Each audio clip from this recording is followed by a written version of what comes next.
ნით რომელიც სახში არასდროს უნდა გქონდეთ და თუ უკვე გაქვთ, მაშინ უნდა გადააგდოთ. ეს არის დასაბანი ღრუბელი. უფრო მარტივად რო გითხრა, პეტრის ფინჯანი, ბაქტერიების ბუდე, ხშირად სოკოებისაც. როცა თქვენ ტანს ამიტიბანთ, ხოლმე კანზე არსებული ბაქტერიები და ჭუჭყი ახლა უკვე ამაზე გადმოდის და ესეთ მრავლდებიან, სანამ ეს გაჩნდება, უკვე ესეთ იმდენი გამრავლდება, რომ შემდეგი გამოყენების დროს კანში თან მექანიკური ხეხვის შემთხვევაში მყარად ჩაჯდებიან. ამიტომაც არის რომ ზურგზე გამონაყარი არასდროს გირჩება.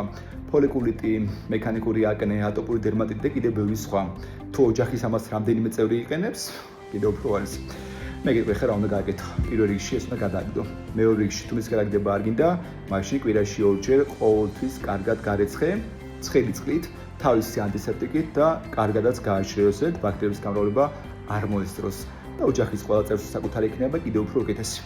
ასე ვარ და გავიწევს, რომ ზაფხულის ცხელ დღეებში მიიღო შესაბამის რაოდენობის სითხეც.